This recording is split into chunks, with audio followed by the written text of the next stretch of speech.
యేసుక్రీస్తు నామంలో వందనాలు తెలియజేస్తా ఉన్నాను. నాకు ఇచ్చిన అవకాశాన్ని బట్టి దేవాదేవుని సంఘ కాపరికి మీకు అందరికీ కూడా వందనాలు చూపిస్తూ ఉన్నాను. వాక్యం మనకి ఏర్పాటు చేయబడిన మూడవ యేసయ్య సిలువలో పలికినటువంటి మూడవ మాట చూసినట్లయితే యోహాను సువార్త 19వ అధ్యాయం 26-27 వచనాలు. యేసు తన తల్లి తాను ప్రేమించిన శిష్యులను దగ్గర నిల్చుండటం చూచి, అమ్మా ఇదిగో నీ కుమారుడు అని తన తల్లితో చెప్పి, తరువాత శిష్యుని చూచి ఇదిగో నీ తల్లి అని చెప్పి ఆ గడియ నుండి ఆ శిష్యురాను తన ఇంట చేర్చుకున్నాడు. యేసయ్య నీ గణనామానికి వందనములు స్తుతులు స్తోత్రాలు నాయన. నీ బిడ్డలకు మాతో ఇంతవరకు తోడై ఉండి నడిపిస్తున్నాను, నీకు వందనాలు నాయన. ఇదిగో నీ కుమార్తె నిలబడి ఉన్నాను. నీవు పలికినటువంటి మూడవ మాట తండ్రి ధ్యానిస్తూ ఉండగా నా పెదవులను నా నోటిని పవిత్రపరచండి నాయన. నీ జ్ఞానాత్మతో నింపండి, మమ్మల్ని అందరినీ నీ పరిశుద్ధాత్మతో నింపండి, మా కన్నులను తెరవండి, నీ సత్యాలను గ్రహించి మేము చెప్పిన రీతిగా మేము నడుచుకోవటానికి కృప దయచేయమని మా ప్రభు యేసయ్య ద్వారా వేడుకుంటున్నాం తండ్రి. ఆమేన్. ప్రియమైన సహోదరి సహోదరులారా, మరి యేసు ప్రభు వారు సిలువలో ఆ సిలువ శ్రమ మరణము పొందుతూ మరి మాట్లాడినటువంటి మూడవ మాట ఆ సందర్భం చూసినట్లయితే మరి ఒక గొప్ప భక్తుడు అంటాడు, బైబిల్ స్కాలర్ అంటాడు, there is no better sermon than a good example. There is no better sermon than a good example. ఒక మంచి మాదిరికరమైనటువంటి జీవితం, ఒక మంచి మాదిరి చూపేటటువంటి సంఘటన నువ్వు మించినటువంటి ప్రసంగం లేదు. ఎన్నో ప్రసంగాలు చేయవచ్చు కానీ మాదిరి ఎగ్జాంపుల్ చూపిస్తూ చెప్పినటువంటిది అంతకంటే ఒక ప్రసంగం ఉన్నదండి. ఇక్కడ మరి యేసయ్య సిలువలో మాట్లాడిన మాటలు మాదిరి చూపిస్తూ సిలువలో మాట్లాడుతున్నాడు, ప్రత్యక్షంగా అక్కడ జరిగిస్తూ ఉన్నాడు. ఇక్కడ చూసినట్లయితే ఆ సన్నివేశంలో మూడవ మాట పలికిన సమయంలో సిలువ దగ్గర మరి చాలా మంది రాణు వారు మరి ఆయన హింసించేవాళ్ళు, అపహసిస్తూ అమానుషంగా హింసిస్తూ చాలా మంది అక్కడ ఉన్నారు, కేకలు వేస్తూ ఉన్నారు. అయితే కొంతమంది స్త్రీలు మాత్రం దూరం నుండి చూస్తూ ఉన్నారట. ఇంకా కొంతమంది మరి ఆ యేసయ్యకు పరిచర్య చేసిన వాడు సొలోమి, మరి యోసే, వారి యొక్క తల్లి అయిన మరియా, వీళ్ళందరూ కూడా మగ్దలేని మరియా, వీరు కొంచెం దగ్గరగా ఉండి చూస్తూ ఉన్నారట. ఇంకా అనేక మంది గలిలయ నుండి ఆ ప్రాంతం నుండి వచ్చిన స్త్రీలు దూరాల నుండి నిలవబడి చూస్తూ ఉన్నారట. అయితే మరి యేసయ్యకు దగ్గరగా వచ్చి నిలబడిన వాడు, యేసయ్యగా నిలబడిన వారు, సన్నిహితులైనటువంటి వారు ఇద్దరిని మనము చూస్తాము. తల్లి అయిన మరియా, ప్రియమైన శిష్యుడైనటువంటి యోహాను, వీరిద్దరు మాత్రమే యేసయ్యకు దగ్గరగా వచ్చి నిలబడి యేసయ్య దగ్గర ఉన్నారు. అంటే నిజంగా దేవుని ప్రేమకు మించిన ప్రేమ లేదు. నిజమైనటువంటి ప్రేమ దేవుని ప్రేమగా ప్రేమ. దేవుని ప్రేమ తర్వాత రెండవ స్థానం తల్లి ప్రేమ నిస్వార్థమైనది, త్యాగంతో కూడినటువంటి నిష్కల్మషమైన ప్రేమ, తల్లి ప్రేమ. తర్వాత స్నేహితుల ప్రేమ కూడా. స్నేహితులు ఒక మంచి రచయిత బేకన్ అనేటటువంటి ఆయన ఆన్ ఫ్రెండ్షిప్ అని ఒక గొప్ప ఎస్సే రాస్తాడు ఫ్రెండ్షిప్ మీద. అందులో చెప్తాడు 3 రకాలైనటువంటి ఫ్రెండ్స్ ఉంటారు. ఒక రకం అయితే నిజమైన స్నేహితులు, ట్రూ ఫ్రెండ్స్ అంట. వారు చివరి వరకు నమ్మకమైన స్నేహం చేస్తారు. ఒకవేళ స్నేహితుడు మరణించినా కూడా ఆ స్నేహితుని యొక్క ఆశయాల్ని కొనసాగిస్తారట. ఆ స్నేహితుడు విడిచిపెట్టినటువంటి కుటుంబాన్ని ఆదుకుంటారట, నిలబెడతారట. నిజమైన స్నేహితుడు. మరి ఇక్కడ సిలువ దగ్గర అందరూ కూడా దూరాల నుండి చూస్తున్నారు, చాలా మంది పారిపోయారు. కానీ యోహాను గారు మాత్రం యేసయ్యకి దగ్గర తల్లితో పాటు నిలవబడి చూస్తున్నాడు. అంటే యోహాను గారు నిజమైనటువంటి స్నేహితుడని మనం తెలుసుకోవచ్చు. అయితే ఇక్కడ యేసయ్య సిలువలో పలికినటువంటి మూడవ మాట ద్వారా తల్లి దేవుని తర్వాత తల్లి ప్రేమ ఎంతో గొప్పది. అలాంటి తల్లిని బిడ్డలైనటువంటి వారు, కుమారులైనటువంటి వారు ఆదరించాలా, సంరక్షించాలా, పోషించాలా అని చెప్పి ఆయన జీవించినప్పుడు కూడా బోధించాడు. శాస్త్రులు పరిసయ్యులు వచ్చి ఒకానొక సందర్భంలో మార్కు సువార్తలో, మరి మత్తయి సువార్తలో చూస్తాం, మత్తయి సువార్త 15:1-6, మార్కు సువార్త 7వ అధ్యాయంలో చూస్తాం. శాస్త్రులు పరిసయ్యులు వచ్చి, ఏమిటి మీ శిష్యులు చేతులు కడుక్కోకుండా భోజనం చేస్తున్నారు అని అన్నప్పుడు, మీరు పితృపర్యాచారాలను బాగా పాటిస్తున్నారు, కానీ దేవుని ధర్మశాస్త్రాన్ని, దేవుని ఆజ్ఞను మాత్రం మీరు అనుసరించట్లేదు. మీరు తల్లిదండ్రుల్ని ప్రేమించి భూమి మీద దీర్ఘాయుష్మంతులు అన్నట్లు తల్లిదండ్రులను సన్మానించమని చెప్పి వ్రాయబడింది, మీకు తెలియదా? మరి మీరేం చేస్తున్నారు? మీరు తల్లిదండ్రులు నిర్లక్ష్య పెడుతున్నారు. తల్లిదండ్రుల సందర్భం వచ్చేసరికి మేము ఎన్నెన్నో దేవునికి ఇస్తున్నాము, తల్లిదండ్రులకు పెట్టాల్సింది కూడా దేవునికి ఇచ్చేస్తున్నాం. కాబట్టి ఇది కొర్బాను, ఇది దేవార్పితం, తల్లిదండ్రులకి చెందవలసింది మేము దేవునికే ఇచ్చేస్తున్నాం. కాబట్టి తల్లిని చూడాల్సిన అవసరం లేదు, దేవునికి ఇచ్చాం కదా, దేవునికే ఇచ్చాం మేము. ఇక తల్లి దేవుడి కంటే గొప్ప కాదు కదా అని ఇలాగ మీరు ధర్మశాస్త్రం నుండి తప్పించుకుంటూ తల్లిని నిర్లక్ష్యం చేస్తున్నారే మీరు అని చెప్పి అక్కడ వారిని ఖండించినట్లుగా చూస్తాము. తల్లిదండ్రులు, ఆయన బోధనలో తల్లిదండ్రులు, తల్లి యొక్క మరి తల్లిని గురించి కూడా ఎన్నోసార్లు జ్ఞాపకం చేసినట్లుగా ఉంటాం.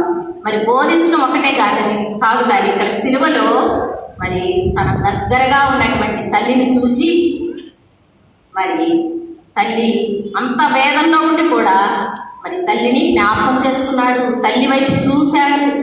అంత వేదన, సిలువ మరణం భరిస్తూ కూడా తల్లికి తగిన ఏర్పాటు, తన బాధ్యతని అక్కడ నిర్వర్తించాడు. కుమారుని యొక్క బాధ్యత తల్లి ప్రేమని మెటర్నల్ లవ్ అంటారు.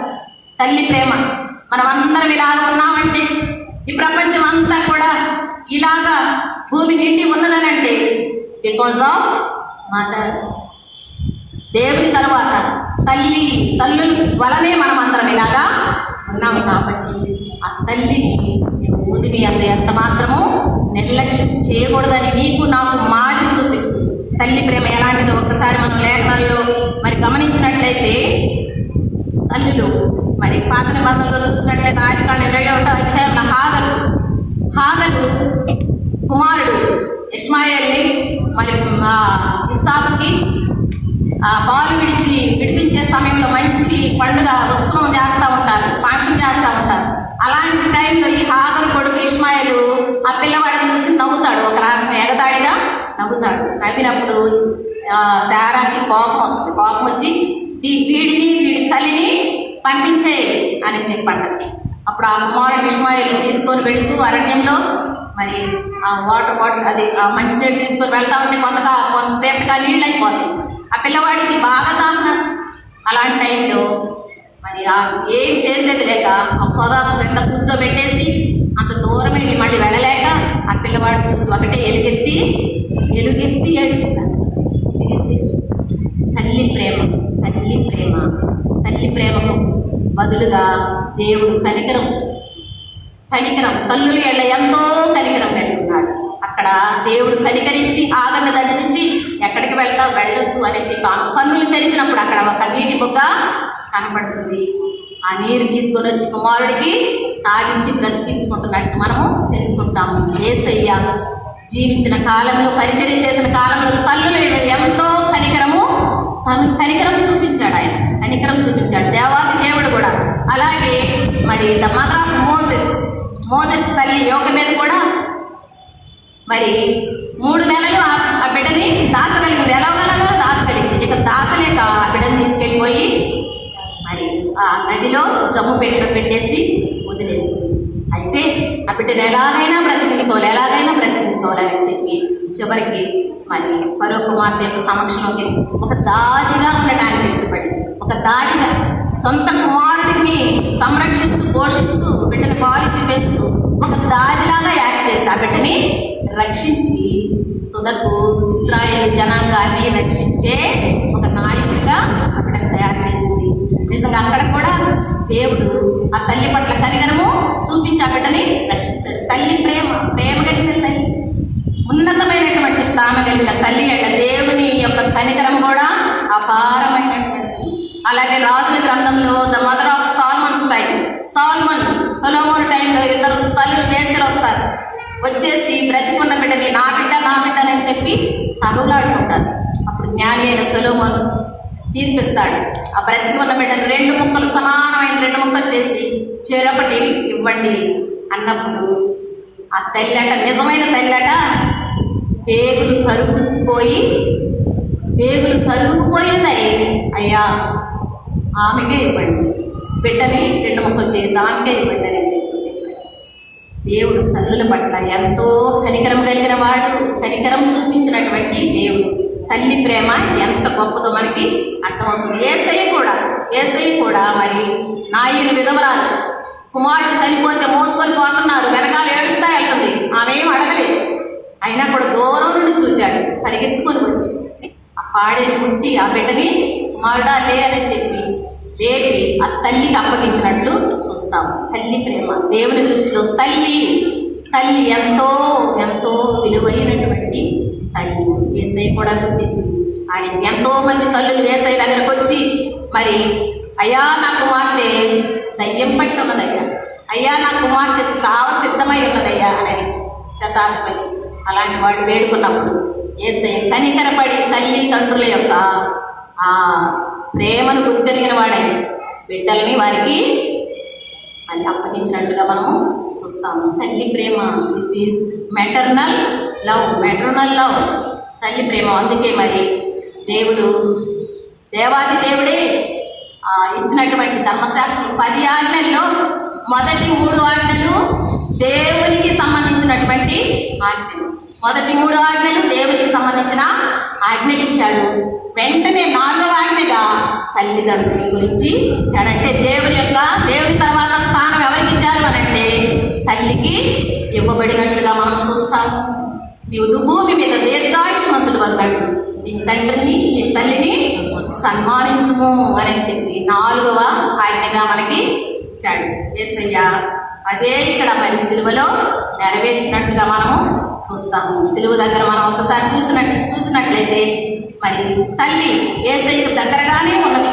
కాకపోతే ఈ లోకస్తులైనటువంటి మనలాంటి తల్లులైతే గొడవ చేసి కుమారుడు అలాంటి భయంకరమైన శ్రమలో మరణం పొందుతూ అంత శ్రమలో ఉన్నప్పుడు ఈ తల్లి కూడా రోధిస్తూ గొడవ చేసి, ఓ నువ్వు వెళ్ళిపోతున్నావు, నా సంగతి ఏంటి, మరి నన్ను ఎవరు బట్టి ఇలాంటి గొడవ అక్కడ చేసి ఉండేవారు. కానీ మరియా దేవుని కృప పొందినటువంటి తల్లి.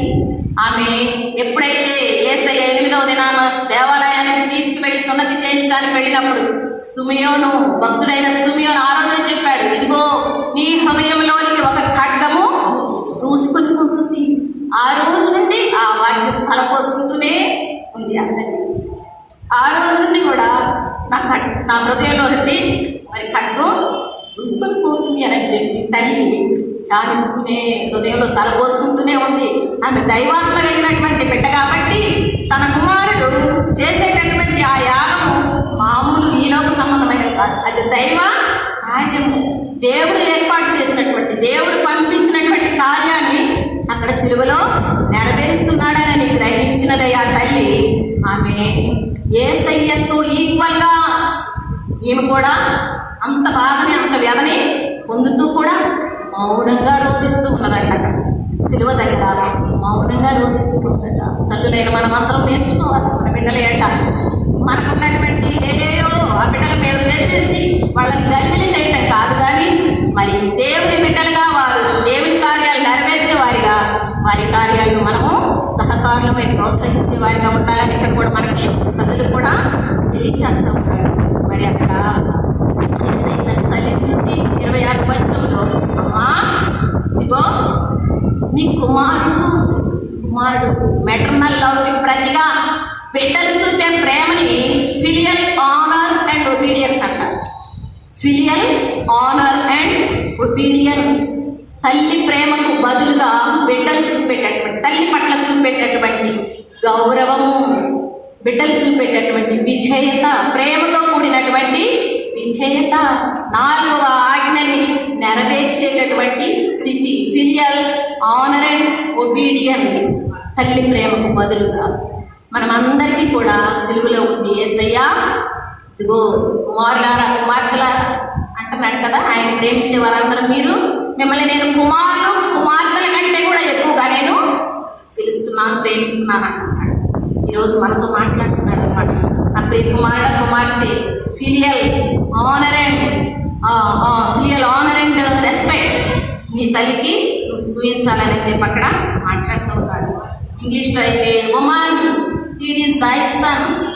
అక్కడ అందరి స్త్రీల ఎలాంటి ప్రేమ కనికరం కలిగి ఉంటాడో ఆ సిలువలో కూడా నా తల్లి అన్నట్లు అక్కడ చూపించాలి. ఎందుకంటే మదర్ అంటే ఇంకా ఎక్కడ ఇంకా ఆమె బాధ ఎక్కువ చేసిన వాడిని అవుతాను అని చెప్పి ఆమె ఉమన్ హియర్ ఈజ్ దై సన్. అమ్మ ఇదిగో నీ కుమారుడు. తెలుగులో అమ్మ అని ఉంది కానీ ఒక మామూలు స్త్రీతో మాట్లాడి మామూలు స్త్రీ తన దగ్గరికి వస్తే ఎలా కనికరిస్తాడో అలాగా ఆమె ఇమోషన్స్ గురి చేయకుండా ఆమెను ఇదిగో నీ కుమారుడు అని చెప్పి తల్లికి అప్పగించినట్లుగా నిజంగా యేసయ్య సిలువలో తండ్రి ఇచ్చినటువంటి ఆజ్ఞ నీ దీర్ఘాయుష్మంతులు వదలట్టు నీ తండ్రి నీ తల్లిని సన్మానించము అని చెప్పి ఆ ఆజ్ఞని అక్కడ నెరవేర్చి నీకు నాకు మాదిరిని చూపినట్టుగా మనం చూస్తాము. అందుకే యేసయ్య ఆజ్ఞను నెరవేర్చి యుగ యుగంలో కూడా తండ్రి కుడి పార్శ్వాన దీర్ఘాయుష్మంతుడుగా యుగంలో ఏలేవారిగా ఆ స్థానాన్ని ఇచ్చాడు. ప్రియా సహోదరులారా, మరి ఈరోజు మాట్లాడుతున్నాడు దేవుడు ద్వితీయోపదేశకాండం 27:16 తన తల్లినైనను తన తండ్రినైనను నిర్లక్ష్యం చేయవాడు శాపగ్రస్తుడు అని చెప్తా ఉన్నాడు. అలాగే సామెతలు 30:17 తండ్రిని అపహసించి తల్లి మాట విననొల్లని వారి కన్నులు లోయ కాకులు పీకును పక్షిరాజు పిల్లలు దాన్ని తినును అంటున్నాడు. లేవి కాండంలో అయితే తల్లిదండ్రులను దూషించు వాని దీపం హారు చీకటిలో ఆరిపోవునట్టు. భయంకరమైనటువంటి మరి దేవుడు తల్లిదండ్రులు నిర్లక్ష్య పెట్టే వాళ్ళని గురించి వాళ్ళకి కలగబోయేటటువంటి అవస్థని ఇక్కడ మరి చక్కగా తెలియజేస్తా ఉన్నాడు. సొలొమోను రాజు అంతటి జ్ఞాని ఆ చివరి అధ్యాయాలు సామెతల చివరి అధ్యాయాల్లో చూస్తాం. నా కుమారుడా అని చెప్పి ఉపదేశం చేసినా కూడా మరి చక్కగా తాగటం అనేక మంది స్త్రీలు మరి అలా అయిపోయి నిజంగా ఆయన ఆయుష్ 64 సంవత్సరాలకే మరి చనిపోయినట్టుగా మనము చూస్తాము. ప్రియా సహోదరులారా, మన ఆశ మనమందరం ఏం కోరుకుంటామంటే ఈ భూమి మీద దీర్ఘాయుష్మంతులు మనం ఎక్కువ కాలం జీవించాలని కోరుకుంటాం. అంతేకాదు అట్ ద సేమ్ టైం పరలోకంలో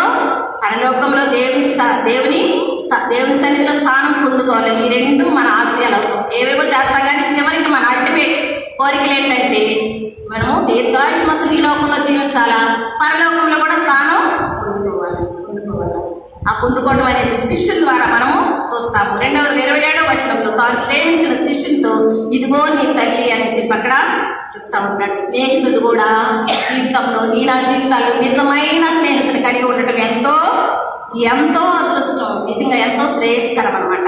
మరి ట్రూ ఫ్రెండ్ ఇక్కడ సామెతల గ్రంథంలో 17:17 అంటాడు, నిజమైన స్నేహితుడు విడువక ప్రేమించును. నిజమైన స్నేహితుడు విడువక ప్రేమించును. దుర్దశలో అట్టివాడు సహోదరుడుగా ఉండు.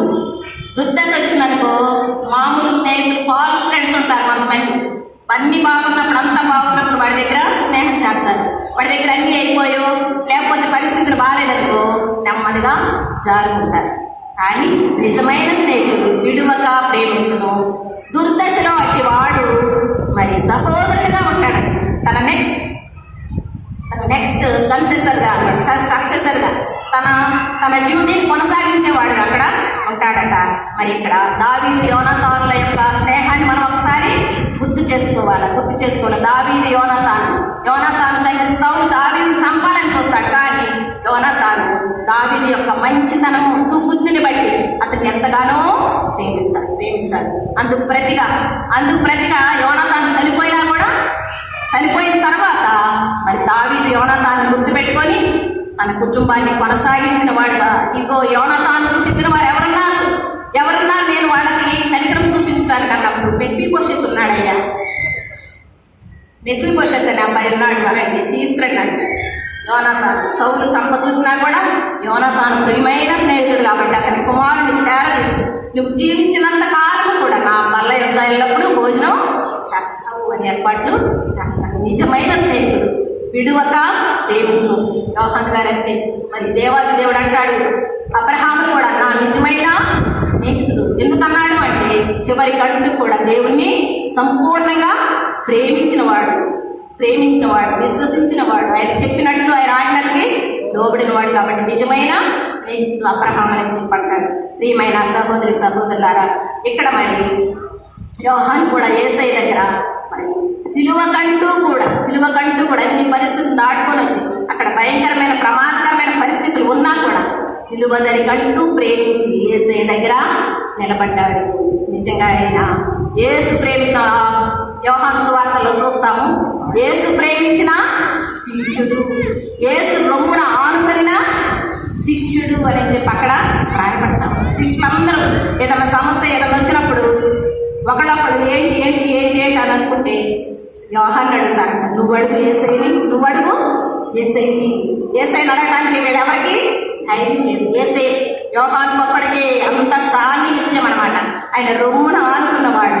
He learned the love of God in the school of Christ అంటాడు.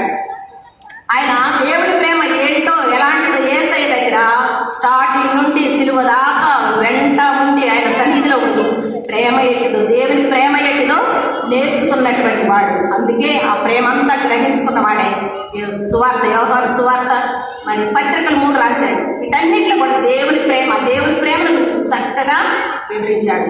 మరి అలాంటి శిష్యుడు, నమ్మకమైన శిష్యుడు, నా తర్వాత నా బాధ్యతను కొనసాగించగలిగిన నా నిజమైన స్నేహితుడు అని యేసయ్య గుర్తెరిగిన వాడే, నా ఆజ్ఞల్ని శిరసావహించేటటువంటి నా స్నేహితుడు అని గుర్తెరిగిన వాడే అక్కడ దగ్గర నిల్చున్నటువంటి ఆ శిష్యులతో అంటాడు, ఇదిగో నీ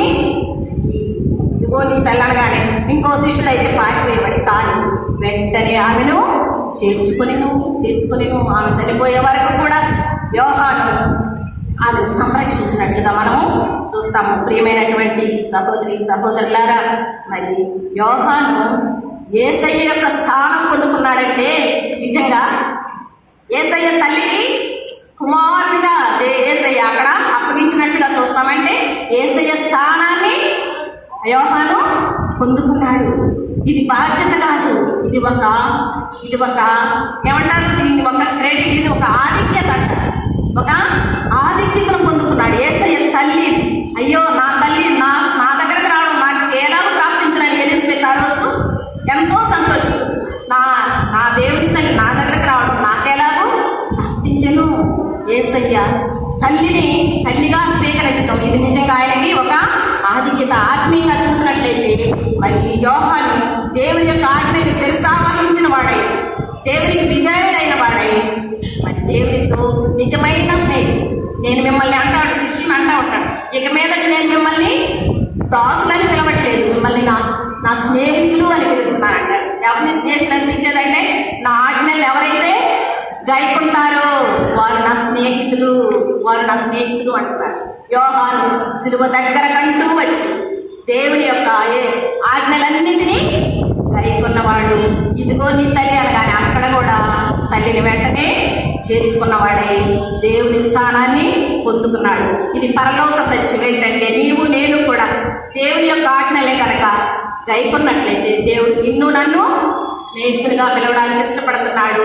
ఎప్పుడైతే మనం దేవుని స్నేహితులుగా ఉంటామో, అబ్రహాము దేవుని స్నేహితులని ఎంచబడి ఎంత ఉన్నతంగా ఆశీర్వదించబడ్డాడు. విశ్వాసులకు తండ్రి స్థానాన్ని పొందాడు. అలాగే నిన్ను నన్ను కూడా మనం ఆయన ఆజ్ఞలు గైకొని ఆయన చేత నిజమైన స్నేహితురాలుగా మనము మరి ఎంచబడినట్లయితే నీకు నాకు పరలోకంలో తన ప్రక్కనే స్థానాన్ని ఇవ్వడానికి ఆయన ఏర్పాటు చేసి సిద్ధంగా ఉన్నాడు. మరి మన కోరిక అదే కదా, భూమి మీద దీర్ఘాయుష్మంతులుగా ఉంటారు. చాలా కాలం జీవించాలి. చనిపోయే ముసలమ్మని కూడా ఏంటమ్మా నీ కోరిక అంటే ఇంకా నేను జీవించాలని ఉందమ్మా అని అంటుందంట. 113 సంవత్సరాలు ప్రపంచంలో ఎక్కువ కాలం బ్రతికినటువంటి 113 సంవత్సరాల స్త్రీ దగ్గరికి వెళ్ళి మీరు చాలా కాలం బ్రతికారండి, మీ కోరిక ఏంటి చివరికి ఇంకా బ్రతకాలని ఉందండి అని చెప్పి అన్నదన్న. నా కోరిక అదే. అంతేకాదు మరి దేవుని సన్నిధికి ఆ పరలోక రాజ్యాన్ని స్వతంత్రించుకోవాలని అది మన ఆశయం కనుక మరి యేసయ్య సిలువలో ఉండి మరి పరమ తండ్రి అయినటువంటి ఇచ్చిన ఆయన తల్లి పట్ల ఎలా నెరవేర్చి నీకు నాకు మాదిరి చూపించాడు. మనమందరం కూడా ఈ సమయంలో మన తల్లిని జ్ఞాపకం చేసుకోవలసిన వారమైనాం. మరి ఏ స్థితిలో ఉన్నారో మనం గమనించుకోండి. మన తల్లుడికి నిజమైన వాళ్ళని సంరక్షించే వారిగా, పోషించే వారిగా, వారిని ఆదరించే వారిగా, గౌరవించే బిడ్డలుగా మనం ఉండాలని కోరుకుంటున్నాను. యోహాను వలె మనం దేవుని ఆజ్ఞలు నెరవేర్చిన వారమై, ఆయన బాధ్యతలు నెరవేర్చిన వారమై మరి దేవుని సన్నిధిలో మరి స్థానాన్ని, నిత్యరాజ్యంలో స్థానాన్ని పొందుకునే మరి గొప్ప భాగ్యం మనమందరం చివరికంటూ మరణం వరకు దేవుని వెంబడించాలి. నమ్మకంగా వెంబడించి ఆయన స్నేహితులుగా మనము ఉండి ఆ గొప్ప ధన్యతను పొందుకోవాలని చెప్పి ఈ మాట ద్వారా మరి తెలియజేస్తూ నాకు ఇచ్చిన అవకాశాన్ని బట్టి మీకు అందరికీ కూడా వందనాలు. దేవునికి స్తుతులు అర్పిస్తున్నాను. Thank you all.